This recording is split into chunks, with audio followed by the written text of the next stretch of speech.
Hello, Widowhood. This is our last episode for the year. And I want to say, whether this is your first episode of watching Widowhood Real Talk with Tina, or you have been with me for this entire year, thank you. Thank you for allowing me to be a part of your life. And thank you for taking value in what it is that we have to share. The conversation today is with my son, Alexander Fornwald, talking about his grief journey, talking about the experiences with his dad and where life is for him now. Let's get into the conversation. Many people talk about the ups and downs of married life, but no one really prepares you for life after your spouse passes away. Welcome to Widowhood Real Talk with Tina, a safe place for widows, widowers, and their friends and family to talk about love and loss. Find comfort as you listen to honest conversations between Tina and invited guests who've experienced the loss of their forever partner. Share their stories of love, grief, and healing. You are not alone in this journey. Join today's episode and discover a wealth of resources and learn how to connect with others who are traveling the same path. This is Widowhood Real Talk with Tina. Hey, Alex. Hey, Mom. Thank you for doing this with me. Of course. This is my son, Alexander, and this is our last podcast for the year. And I thought it was a good opportunity because in 2024, I want to have more conversations with children whose parents have passed. So I appreciate Alexander being willing to do this. I'm going to go to the day that your dad passed. And was I the first person to talk to you, or did you receive a message from USO or somebody?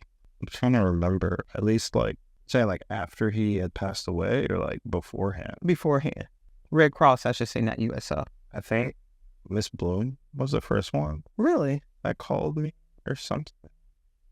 I don't know. I remember I was out with my friends, or I was going to go out with my friends. And then you had said that he had a heart attack or somebody. I think it was just a text message at first. Okay.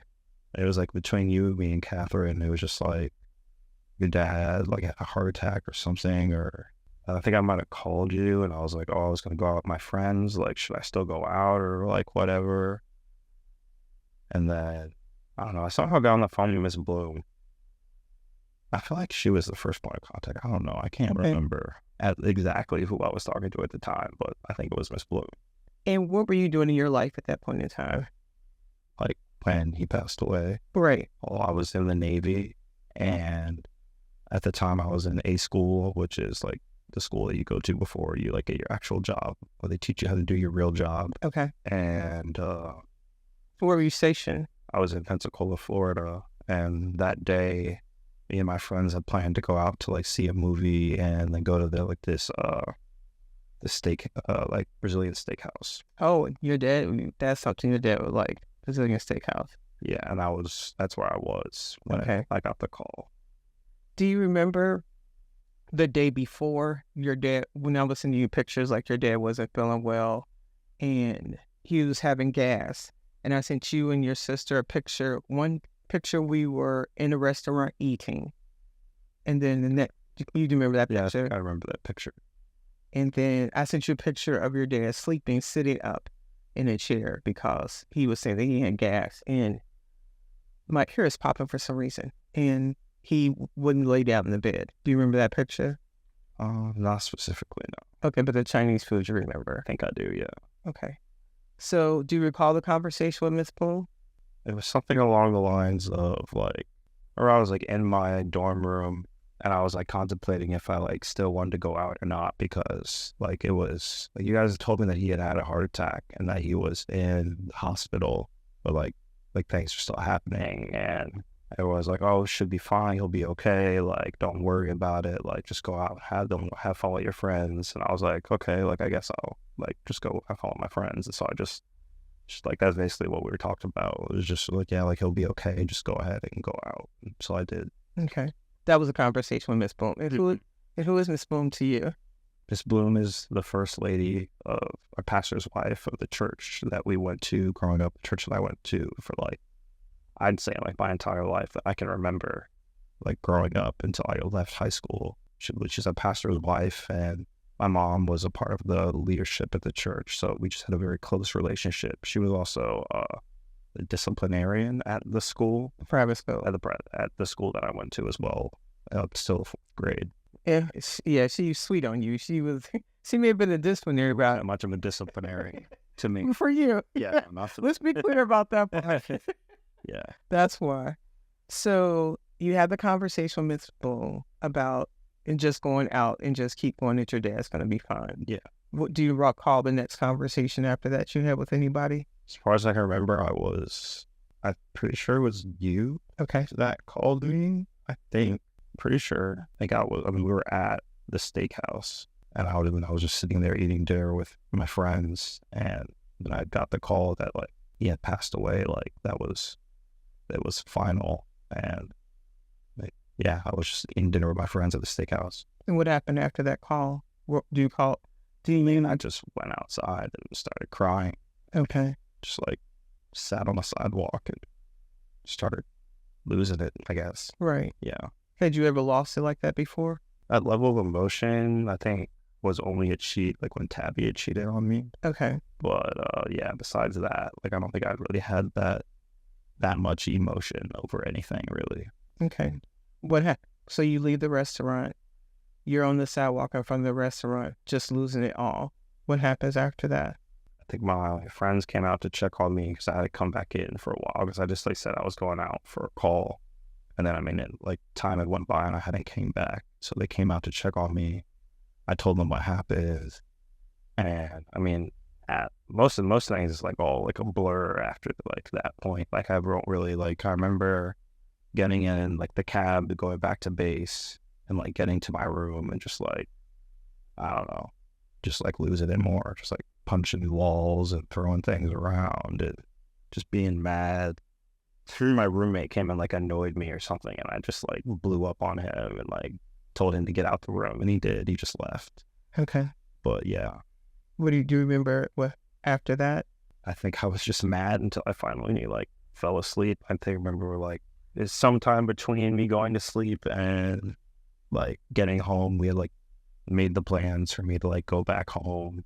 I don't know if that night I went down and talked to like the chief of the barracks and like to get everything ready for me to leave and just like go back home for the funeral. Okay. But either that day or the day after, like that all got done, and then I remember leaving like very soon after, like either the next day or like 2 days after. I think Priscilla helped get your plane ticket. I think she might have, yeah. Right, and I think because I'm pretty sure that she did. She coordinated that part. And I remember talking. And I want to say, so Priscilla is actually Grisel's daughter, but a family friend. And having community is so important. Sometimes the people that in your life, you have them there and you appreciate them being there. But when you're in a crisis mode, you can't catch everything. You cannot pick everything up. I could not coordinate Alexander getting home. My middle sister, who is a retired senior chief, Yolanda, coordinated the USO call to contact the military installation to let him know there was a family emergency.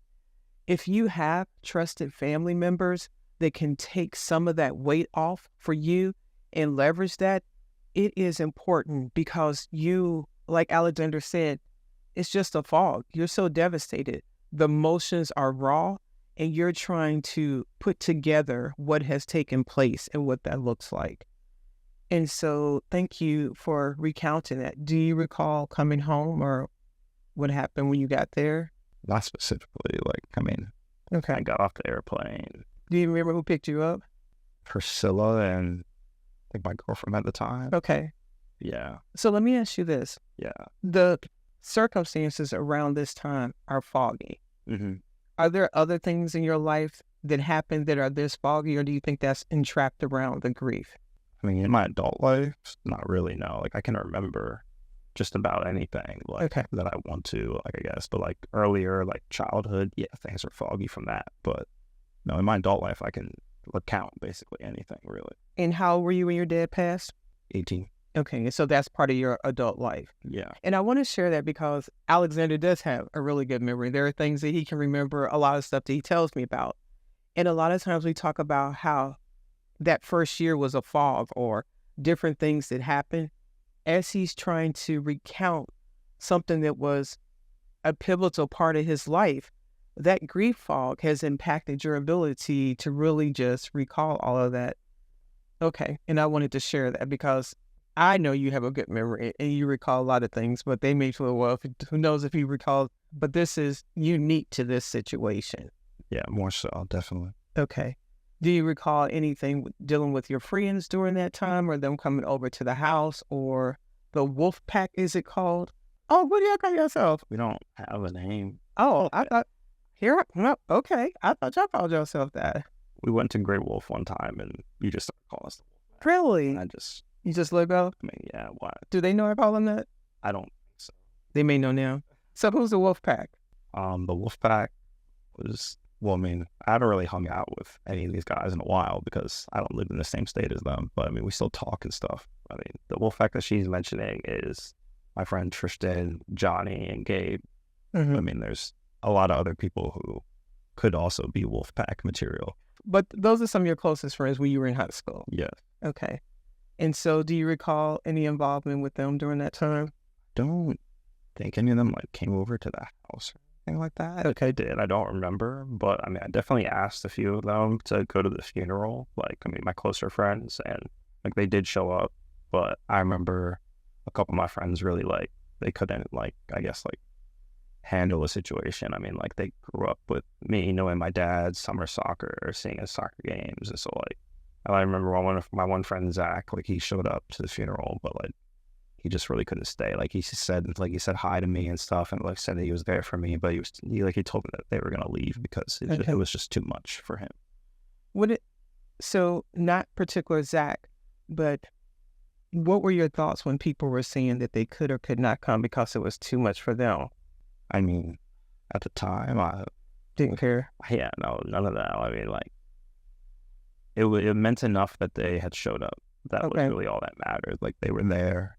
They gave me a hug, and that's as much as they could give to me. And there's not really no words that they could have provided at the time were going to really mean much of anything. Like it would all be about the same to me.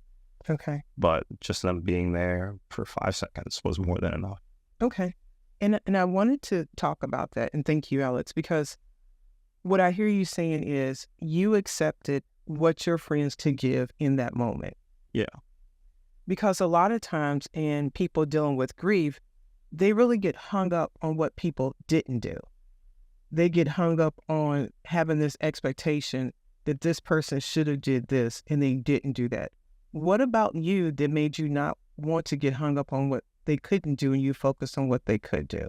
I would never get hung up on what someone couldn't do or whatever for me. Like, I mean, at least the relationship me and my friends have with each other, like, we're just there for each other when we need each other. It doesn't matter. Like it just doesn't, none of that, like, I don't know. Like, I would never, that's not even a thought that would cross my mind. Like, what they didn't do for me, like, they were there, they were present, and that's more than enough for me. Like, I don't really, okay. That's an odd way of thinking, in my opinion.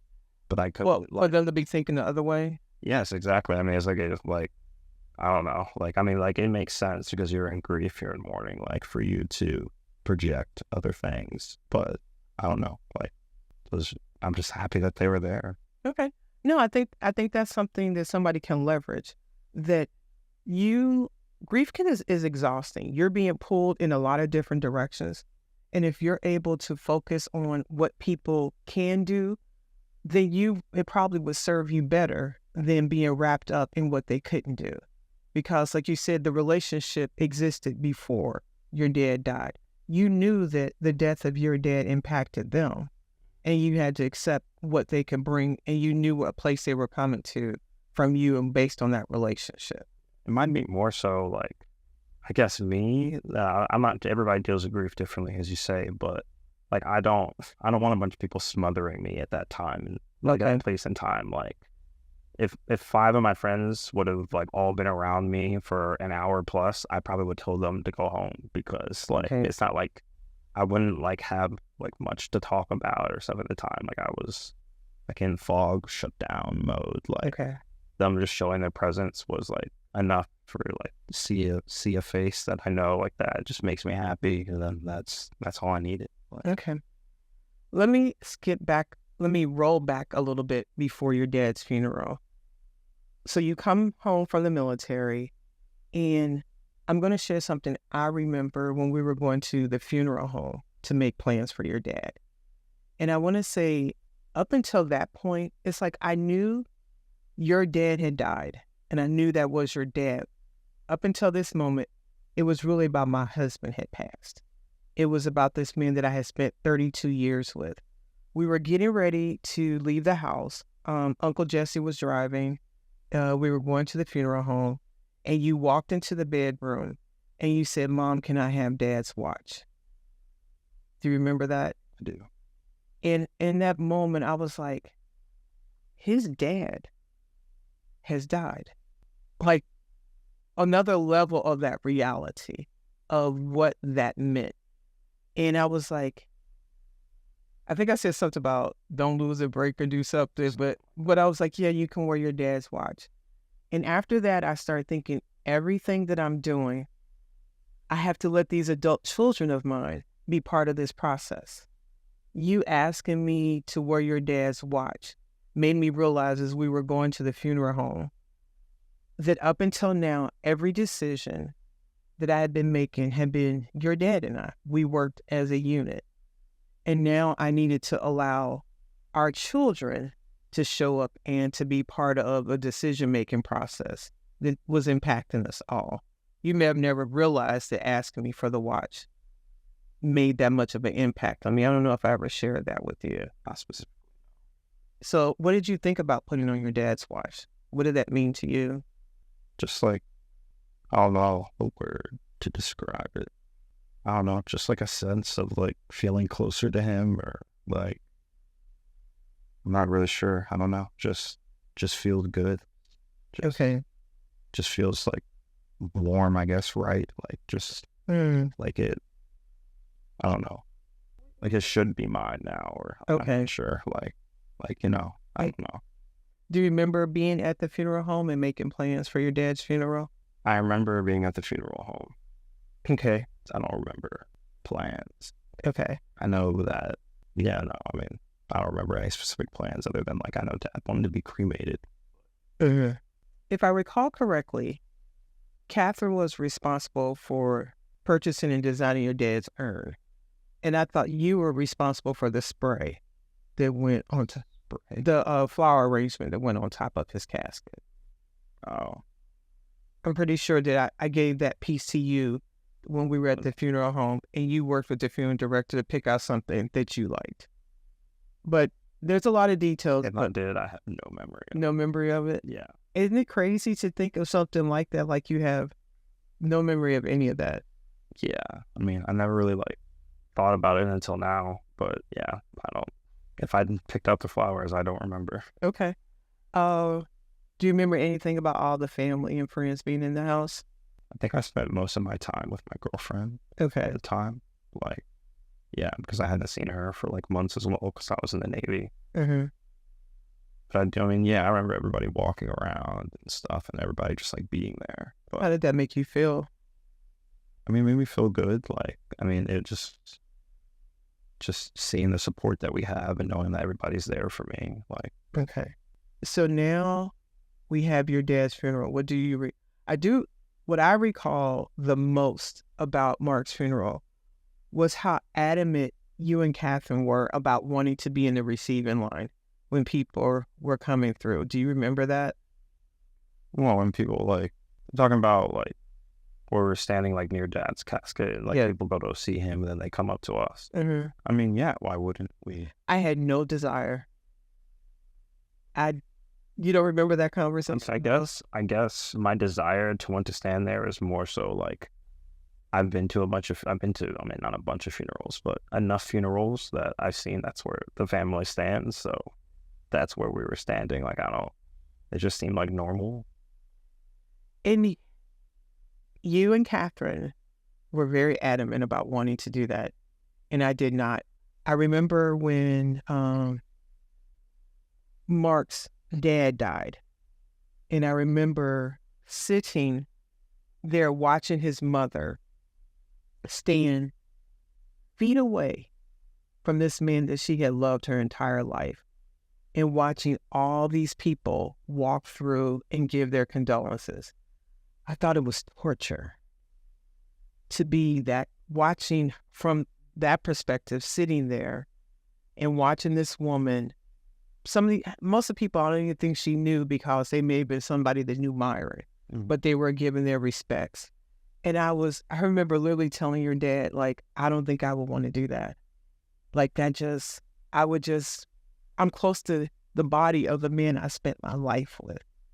And to have all these people saying whatever I could probably care less about, I just didn't know if I had the capacity to do that. But at the same time, I could not allow you and your sister to stand there by yourself. So I was in this room in the back, losing my whole shiggity, trying to get myself souped up to come stand next to you guys and do that. That was so hard. So very hard. I remember my siblings being behind me, where there was a couple of times that I literally thought I was going to faint. And there were so many people there. There were a lot of people. Did you think there would be that many people there? I don't know if I ever thought about how many people will show up to my dad's funeral, but Right. it wasn't surprising. Really was that. He was a man of the community and a man's man. He worked for the school. He knew a lot of people. He got around a lot. He drove around. We walk into your front yard and knock on your door and be like, hey, you mind if I hunt back here? And and just start a conversation with you. Like, he would just talk to people all the time. Like, he'd stop and have a 2-hour conversation with somebody in the grocery store for no reason. Like, he'd talk to people all the time. And what do you mean your dad was a man's man? I mean, he was a man's man. Like, he hunted. He was an outdoorsman. He would do anything he had to do to take care of the family or house in any way. Like, okay, and let's sit right here for a moment. What are some things that you remember most about your dad? main things like that. Like, I want to hear, like a story. Yeah. Like, I'd say like the most man's man story that there is. I mean, there's a couple, but when I think something in our plumbing system was messed up. Yeah, in the basement, the bathroom's downstairs. Something was messed up, and instead of like calling a plumber or whoever to come fix it, like, my dad had these lights sitting under our back porch that were like the giant lights that you would like put in a gym. And there was someone down the road a little bit who was building like a barn or like a shed or something that was really big. And I guess he figured that they would need those lights. And so he went down there and like bartered with them and like traded the lights for use of their excavation, equipment and stuff. And then like, I can remember I didn't know any of this, but I came home and like, I just saw him in the backyard with like one of those digger things, like digging up the ground. And I was just like, what is happening back here? Like, and then, yeah, he told me like how he did that. And I was just like, yeah, that was just like he bartered or he traded, and he didn't go get someone else to do it. And then just the fact that he even knows how to do that, like, and put it all back together and make it all work is just like, just a man's. The roots from the tree had went into the piping for the bathroom downstairs, and poop exploded everywhere. There was covered in poo everywhere. We cleaned that down, and he, like you said, he was not going to pay somebody. He knew how to do it himself, and he bartered had the excavation equipment. I think the only thing he purchased was a material. So he had to go purchase like the new piping to put down and to do that. And so he literally replaced all of that and put it back. And he was so proud of himself that he had taken care of all of that. Yeah. That was a lot. It was, but it was pretty cool just to and to see him do all that. And he, like you said, you're back there for days doing it. Yes. But when he was done, I mean, he had talked about like how much crazy it would have been to pay somebody. Oh yeah. I mean, I can't imagine. He was doing it for days, and there was like, just the amount of dirt that was moved, that was like, whoa. Okay. What are some other stories you think about your dad? Catching bees out of thin air. Okay, tell me about that. I mean, we were just like being in the front yard and just doing whatever, like raking leaves or like cleaning up like sticks or just doing whatever, and just bee flies by. on, like with 2 fingers? Yeah, like Mr. Miyagi with the chopsticks. He would just like catch and be like hold it and then let it go. And what were you thinking? Just like, how are you doing? Did he show you how? Have you ever done it yourself? I have not caught any bees myself as a skill that has been lost to time. Okay. What about your dad playing pool Christmas Eve? Or is it Ping pong. Ping pong, there we go. Okay, tell me about that. I mean, so we used to go to Uncle Raleigh's house, who's my uncle basically every Christmas, right? We did the same Christmas Eve. Christmas Eve. And he had a ping pong table there. That was like basically the only time we would ever play ping pong. But my dad was really good at ping pong. And I mean, he would beat me every single time. Like every single year, he would beat me.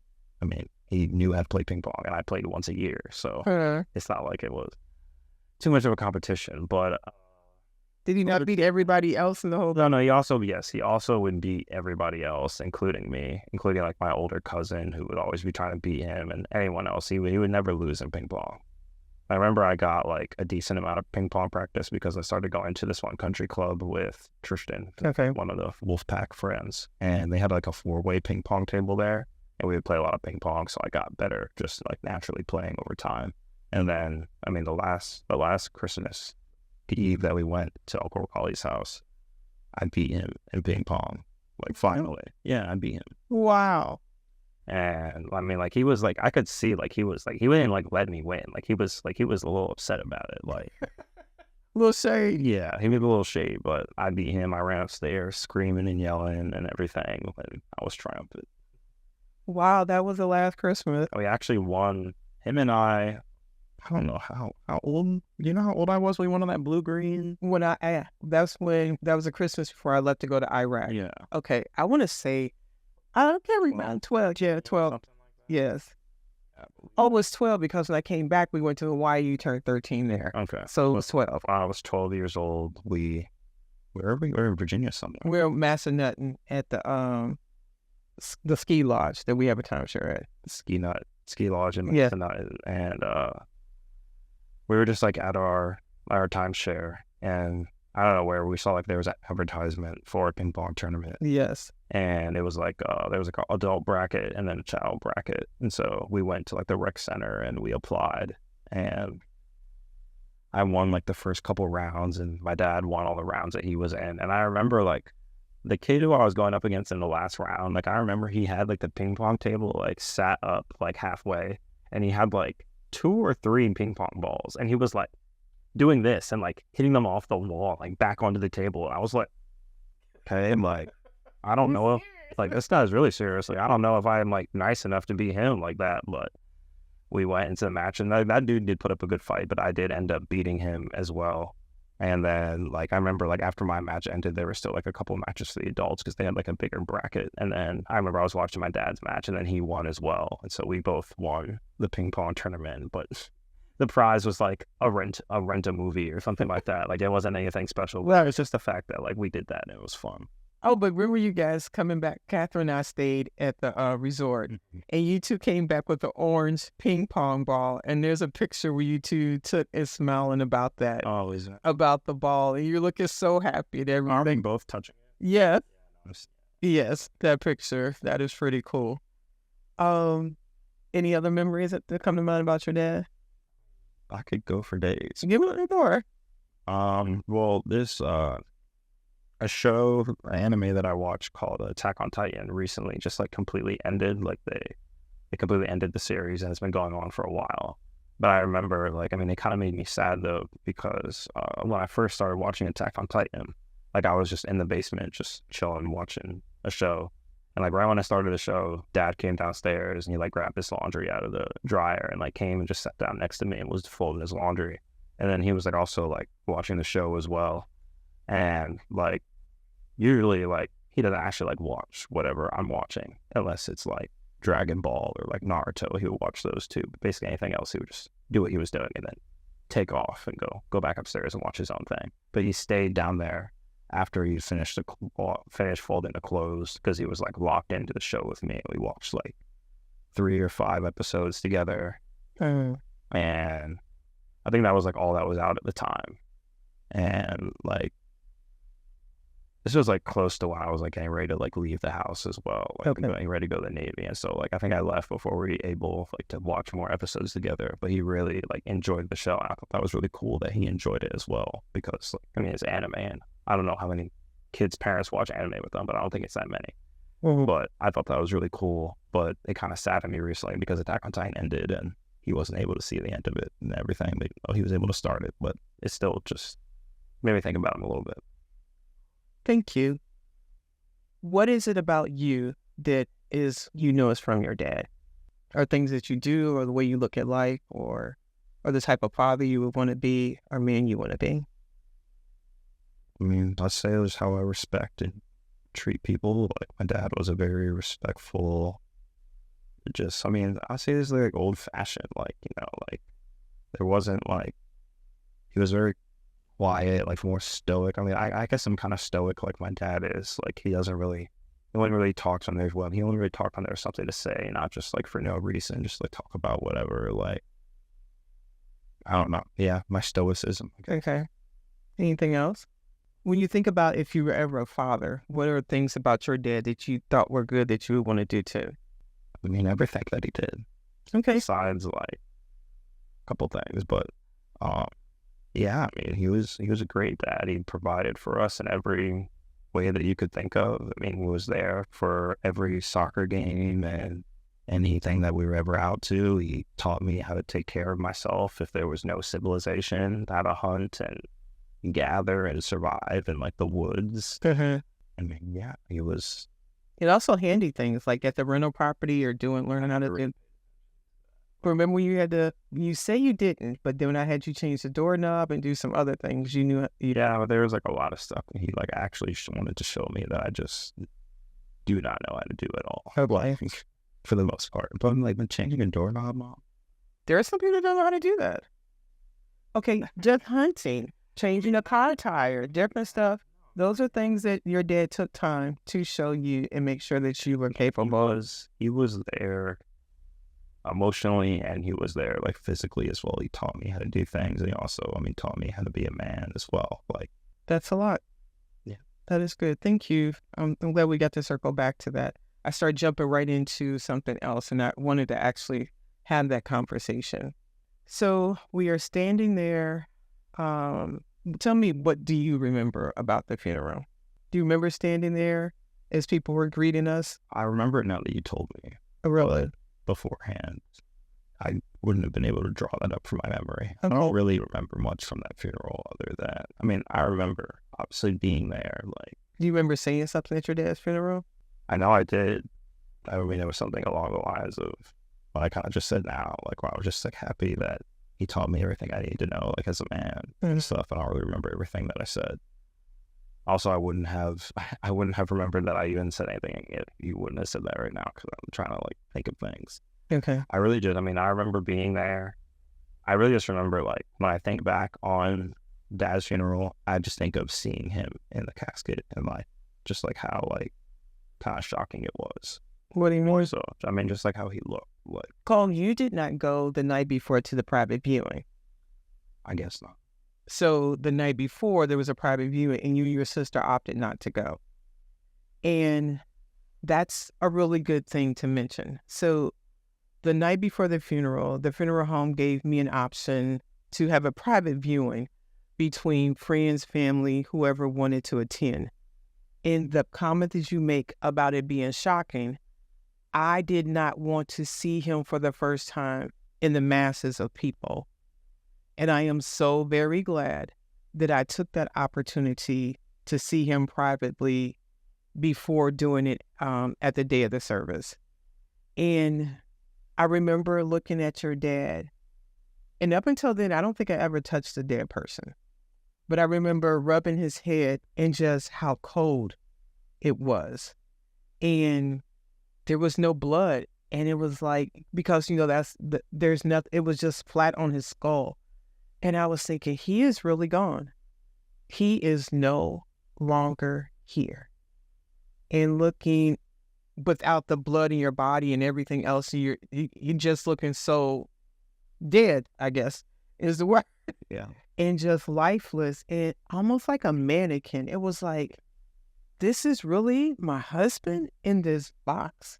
It seemed hard to wrap my mind around the reality of it. I knew that it happened. I knew that that was him, but just looking at it, it was hard to take in the reality of it. Yeah. And did you cry then, standing there? I don't think, and to that The only time I cried was when, like, that first 2 days.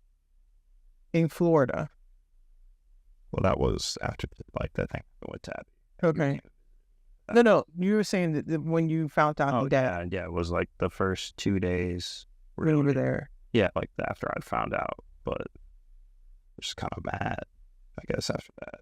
Because I never recalled seeing you cry at the funeral. Were you trying to be strong for me? No, I mean, I've told you multiple times, I think since then, that, like, there's been times where I think, like, oh, like, I shouldn't be crying right now, but there's no tears coming. Okay. It makes me feel, like, kind of, like, weird about it, but Well, it's not like I don't have emotions. You know? It's not like, because, like, what you're saying is like, are you trying to be hard? Like, is there some subconscious thing, like, not letting me cry or something? It's like, no, like, I could cry. Like, it's not like I feel like some type of way about it, but it's just was out. nothing happened.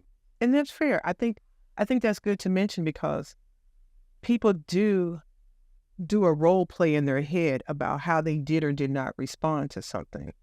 And then they'll guilt trip themselves about it instead of just being okay with however they are is how they are. And that's good enough. It doesn't have to be a particular type of way. I remember, about his funeral, I really remember wanting to carry the casket as well. That's something I really wanted to do. Why was that?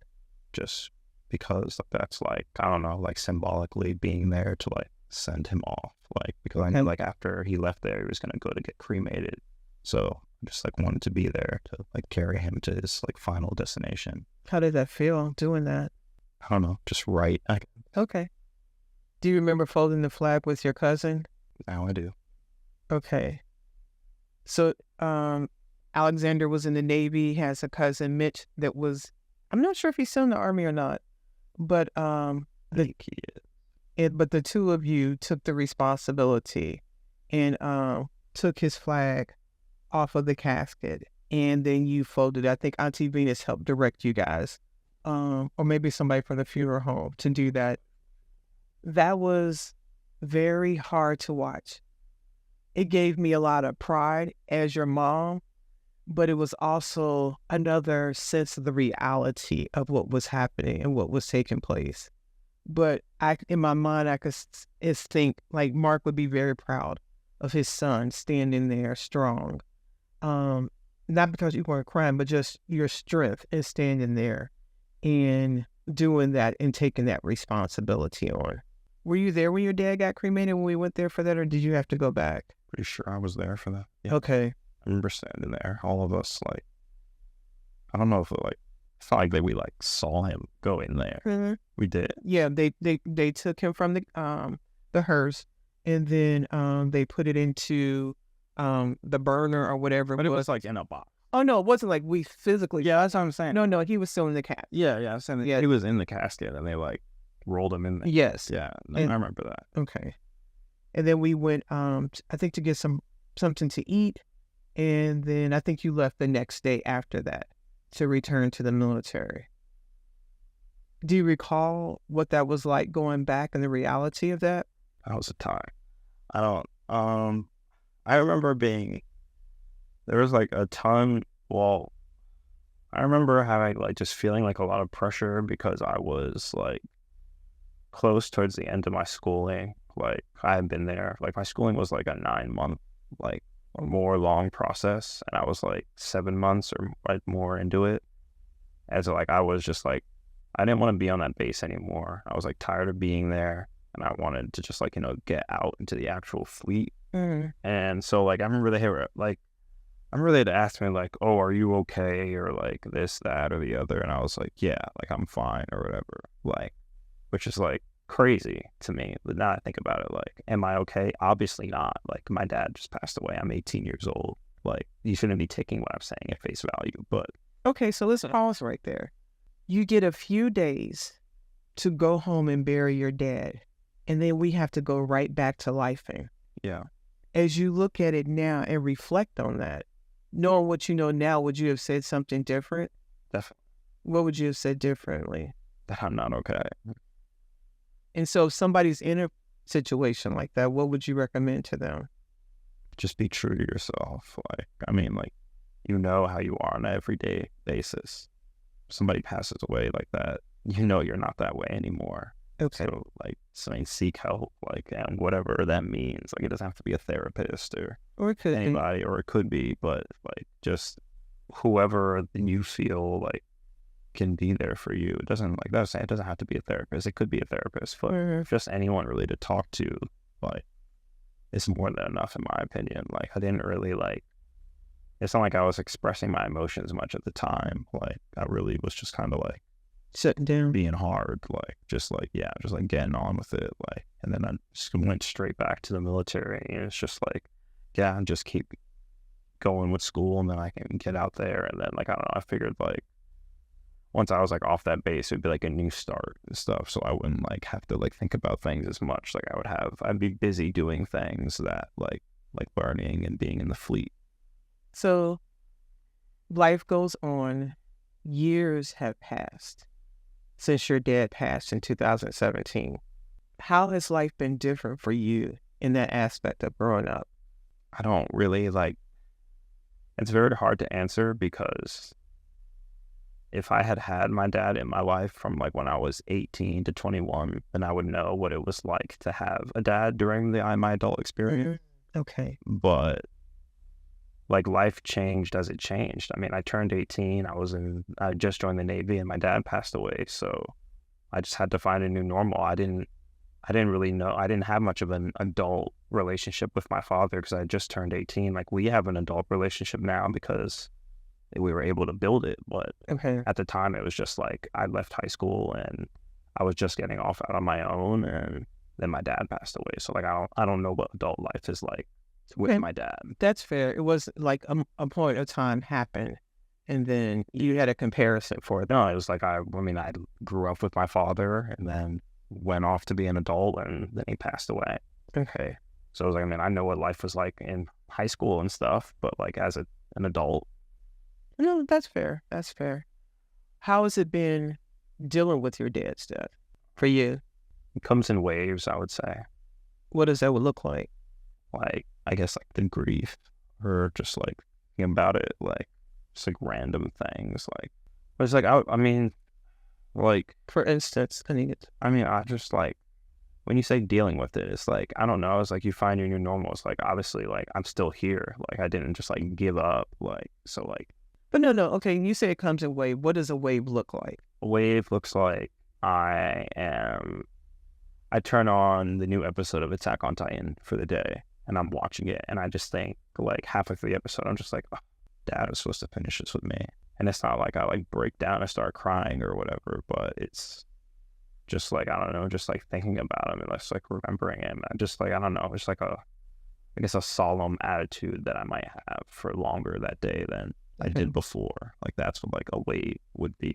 Like, just something to, like, make me think about him. But it's not like I don't, like, think about him. I think about him all the time. But, like, some certain things make me more upset, I guess, than other things. You make a point about missing him all the time. How does it feel when somebody says your dad's name or mentions him to you? I don't. It all depends on the connotation and Okay. what we're talking about. Like sometimes, like, I don't. That's a very varied thing. Like, I don't think. Give me 2 instances where it's happened and how you felt. Just don't. I'm trying to, like, put it into words, because it's not like I don't know. Like, it's not like it's, I guess, like, I don't know, it feels weird to say this, but it becomes, I guess, less, like, it drives less emotion, I would say, like, over time. Like, in the first, like, year that my dad passed away, if somebody had mentioned, like, him or something like that, like, it might have made me be in a solemn mood the rest of the day. But now, if, like, someone's, like, I don't know, like, it's hard to think of, like, examples, but, like, someone brings up my dad, or, I mean, I bring up my own dad now, like, just, like, talking about it. I mean, it's just, like, normal stuff. Like, I I don't use past tense when I talk about my dad though. Okay. Like I just say my dad. Like so, I'm sure when I'm talking about my dad, sometimes people probably think he's still alive, but like I don't know. Like I don't know. I don't. Has there been a time somebody's mentioned your dad that's made you upset? Not really. Like no. Like it doesn't really make me upset. Like it's like it's not like I like get super emotional about it. I just Okay. someone talks about my dad, I just talk about it. Like it's not like When was the last time you were emotional about your dad? I think like last year around this time. We were, it was Christmas, around Christmas time, and I had COVID. Oh yeah. And we were in the bedroom watching the Christmas movies that we watch together. We watched Mr. Freeze, It's a Wonderful Life, and like the claymation. The Year Without Santa Claus. Yes, and we watched those. What made that a situation then? Don't know. You can't recall what the trigger was? Never. Or I don't really have triggers like that. It's just like, it just comes up when it happens. It just happens when it happens. Do you mind if I share a little bit about that? That's fine. We were watching the claymation movies that we watch all the time as a family. And you were sitting on the floor, I think, and we were talking. And then, because we were in the bedroom, because I was laying in bed resting. And you were walking out of the room. And then you came back and just rested on me and just let it all out. At least it seemed like to me. Yeah. Did that surprise you, catch you off guard? I mean, I'm not closed. I'm not like closed off or anything of like my emotions. Like, I mean, like, I don't, did it surprise me? I guess. Yeah. I wasn't really expecting to do that, but like, I just let it go. Like, it's not like I don't want to hold something like that in. Like, if it needs to come out, it needs to come out at the time. Like, that's just how I was feeling then. Okay. And how did you feel afterwards? I guess relief. Like, okay. What have you, and thank you, Alexander, for answering and talking about this. Have you had any friends that have had parents pass and they've reached out to you? Not specifically. Okay. So you've not had to comfort anybody or share what you've learned and give that to somebody else? No, I don't. I've had 2 close friends that had a parent pass away since dad passed away, and it's not like they like came to me specifically and like wanted to talk about it or anything. I mean, I think they're kind of like me where, I mean, like, they were kind of younger and they can like have a little bit more like, obviously it's still hard and stuff, but it's not like, it's like something you can accept. Like, it's not the end of the world. Like, it feels like it is. It feels like it is at the time, right, when it happens and stuff. But then, like, you sit with it a little bit, and it's just like, I mean, like, this is sadly just like the natural course of life. I would have liked to have more time, but that's just like how things go.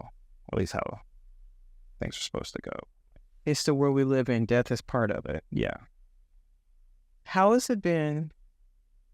Anything else about what we've talked about? Anything you thought about you wanted to say before I move to a different topic? No. Okay. I'm going to switch up a little bit. So life changes. You live here in Virginia with me, and for a while you were living with me before you got your own place. Mm. What did you think about the idea of your mom dating? Just is what it is. Really? Like nothing like... I mean, my generation uses that as our catchphrase because we live in this crazy world that we have no control over. So okay, it just is what it is. Oh, and how old are you to my generation? 25. 25. Okay. So that means you were, 18. So there was no hang up with you about your mom dating? No being overprotective or... Why would I mean, like, you're from the south side of Chicago. You can protect... You are more than capable of protecting yourself. Good luck to the man that tries to do anything adverse to you. And, I mean, I trust your judgment probably more than mine, so I don't think you would be picking out a bad partner for yourself. You picked a pretty good dad for me to have, so, I mean, your vows were, they said, until death do you part. They did you part. I know. And you still deserve to be happy, so... No, I wasn't hung up about it. Okay. What would you say to somebody, and this may be a stretch, if somebody came to you and was like, my mom is dating and my dad died and I'm not happy about it? I'd ask them why they're happy about Okay. Ask themselves what they're not happy about. it. Yes. Okay. Because like you said, I still deserve to be happy. You're still a person. You're still here. You didn't die too. So, yeah. So nothing about that made you want to go, well, you should stay single or anything like that? No. Okay. I mean, obviously you have your own, whatever your own grieving period is. The thing is, like, I don't like, you're not like, I mean, I don't know all the moms in the world, but it's like, you're not like some mom that's just like going around, like doing whatever, like, I don't know, like how to describe it. Like, And not holding around and just being big. yeah, I mean, it's like, you're not like, you're not ghetto, like, or anything like that. It's like you have morals and values and stuff. Like, if were the situation different and you didn't have the morals and values and things that you did, I might feel differently about the kind of men you were going to date. But I know who you are, and so I didn't really have much of a worry about that. Okay. So what you think when you did meet Fred? Costs a lot. Besides that, right? We would say if it was for the company, he would be totally perfect. I mean, obviously, like, I like appraised him in my own manner, like just looked him up and down, saw his mannerisms and interactions. He didn't seem like a psychopath, so That's good. then, I mean, at that point, it was more so just about like, I mean, like, you're obviously dating him already, so there's not like, it's not like what judgment am I gonna pass here? Really, you're my mom. Like, I don't like. At this point, if you're dating someone, all I can really do is try to build a good relationship with them. Okay. Like, you obviously already judged that they were worth your time to date, so that's enough for me at that point. Like, obviously, if I saw something like completely out of left field from Fred, I would just let you know about it. But he seems like a good guy, so there's nothing really for me to say other than just trying to have a good relationship with him. How has it been having a blended family compared to the life we had before? I mean, it's cool. You got 2 bonus brothers? Yeah, I mean, like, I'm not upset about it. Like, it's just like, I mean, like, you could, like, I guess I could be upset that like my dad's not here and that I guess we don't go and spend time more with like his side of the family and stuff. But like, why would I be upset? Like, I was just like said, that we have a new normal. Life is what it is. Like, you just added a bunch of people for me to be my friends and have good relationships with. So I don't really like, there's nothing but love and goodness there, really. Like, nobody, they're all nice to me. I'm good with them. So, I mean, it's cool for me. How did you feel about walking your mom down the aisle? I don't know, just, I guess, right. Like, that's my duty now. That's my job. That's what I should be doing. Like, I'm here fulfilling it. Okay. So not many regrets are feeling like life is horrible. Life's definitely not horrible. Okay. What would you say to somebody that feels like life is horrible because their parent died? Don't know. I don't. Do not make life horrible. I don't know. I mean, I know a lot of people that are like depressed and like stuff, but like, I don't get that way. Like, I don't, at least personally, like, I might get upset for a little bit, but I can just like, I know, just look at life for what it is and continue on. Like, I mean, how I'm not mad is, I mean, I could, if they wanted to ask me why am I not mad, I would let them know is because, I mean, like, obviously it entirely sucks and like, you have every right to be mad, but you can't stay that way forever. Like, you just can't. Like, if you do, that's like literally going insane. Like, I mean, you have to at some point continue to live on your life with the person that passed away. Would they want you to be this way? Like, would they want you to be all mad and upset and whatever? Would they want you to remember the great times you had with them and continue to have great times? I think that's what they would want from you over them being upset and stuff. Okay. Like, it'd probably be more personal. Like, there's no cookie cutter answer to a question like that. Right. But I mean, at the end of the day, it's like, you could you can say all that to somebody and it's like, all right, F all that. Like, I'm still mad. Like, Right. you're like, well, like, you have that right. Like, I don't think you're any less or more right about your feelings if you've accepted it and you've moved on, or if you're still mad. Like, you deserve to be mad. But Okay. it's not like it might not be the most healthy thing in the world to stay mad about it, but it's not like your feelings aren't validated. Okay. Well, no, and thank you, because that is the concept. And you're right. Everybody does do this differently. How I'm going to experience grief is going to be different than yours. And that is part of, because you had a unique relationship with your dad, and so did I. So those things, they do show up differently based on who we are as a person. So you may or may not have an answer to this. I've asked you a lot of questions. Any questions of me at all? Anything come to mind? Not at the moment. Okay. All right. Well, thank you for having this conversation. I appreciate it. Anything final at all, or anything you want to say to the widowhood and us doing this? And just as you're doing this with me and what you know about me. No, I'm just happy to be here to help you with your channel and just your story and showing people like the different sides and everything. Like, I'm just happy to be here to help. Thank you. All right. Thank you, Alex. My son, Alexander, is very much like his dad.